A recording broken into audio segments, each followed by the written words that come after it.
2 दिसंबर world computer literacy day.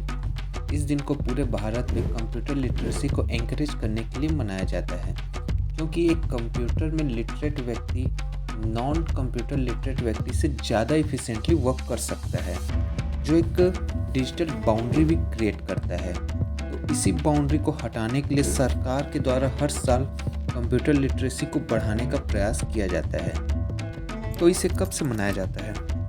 एक भारतीय बहुराष्ट्रीय कंपनी NIIT के द्वारा अपने 20वें वर्षगांठ के अवसर पर 2001 में इसकी शुरुआत की गई थी। ये मुख्य रूप से भारत में ही मनाया जाता है।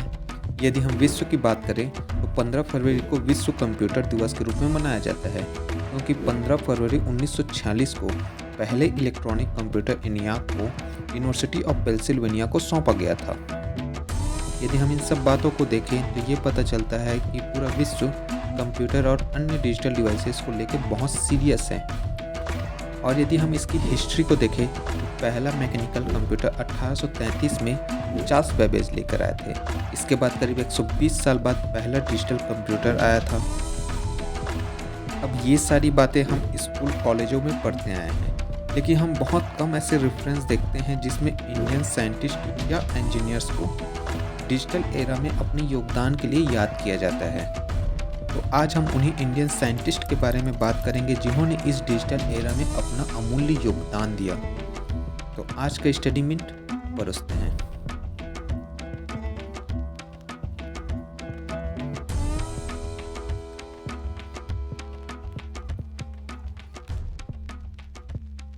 यदि भारत में किसी को कंप्यूटर साइंस की शुरुआत का श्रेय दिया जा सकता है तो वो हैं रंगास्वामी नरसिम्हन।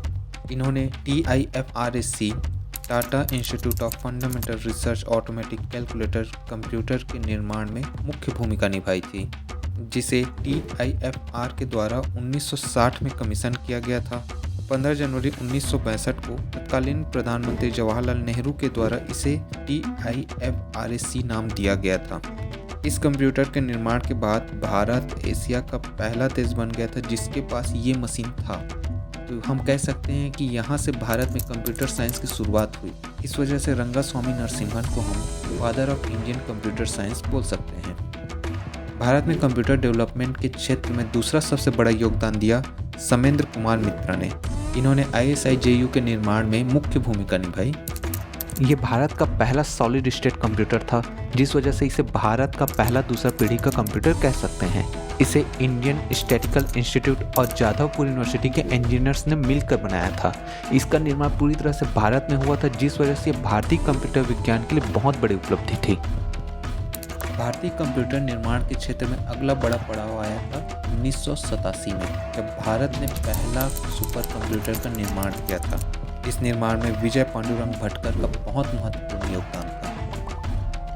इसके बाद हम बात करते हैं कुछ ऐसे भारतीय वैज्ञानिक और इंजीनियर्स के बारे में जिन्होंने पूरी दुनिया में कंप्यूटर विज्ञान के क्षेत्र में अपना बहुत बड़ा योगदान दिया। इससे सबसे पहले आते हैं विनोद धाम। इन्होंने इंटेल के पेंटियम माइक्रो प्रोसेसर के डेवलपमेंट में बहुत बड़ा योगदान दिया, जिस वजह से इन्हें father of the Pentium chip भी बोला जाता है। 1995 में इन्होंने एक सेमीकंडक्टर स्टार्टअप नेक्स्ट जेन को ज्वाइन कर लिया, जिसे 1996 में AMD ने एक्वायर कर दिया। AMD के साथ मिलकर विनोद धाम ने Pentium killer micro processor K6 पर काम किया। यदि आप केबल के थ्रू मोबाइल चार्ज कर रहे हैं या अपने मोबाइल से किसी सिस्टम में केबल के थ्रू डेटा ट्रांसफ़र कर रहे हैं और ये आपको बहुत आसान लग रहा है, तो ये हमेशा से इतना आसान नहीं था। ये पॉसिबल हो पाया अजय भट्ट के द्वारा USB पर किए गए रिसर्च की वजह से। USB के आने से पहले PC से बहुत से कनेक्टर कनेक्टेड रहते थे, जिसको रिड्यूस करने के लिए इंटेल में अजय भट्ट और उनकी टीम ने रिसर्च किया। इस रिसर्च के अकॉर्डिंग 1995 में पहला USB supported integrated circuit develop किया गया। अभी वर्तमान में करीब 14 प्रकार की USB अवेलेबल है।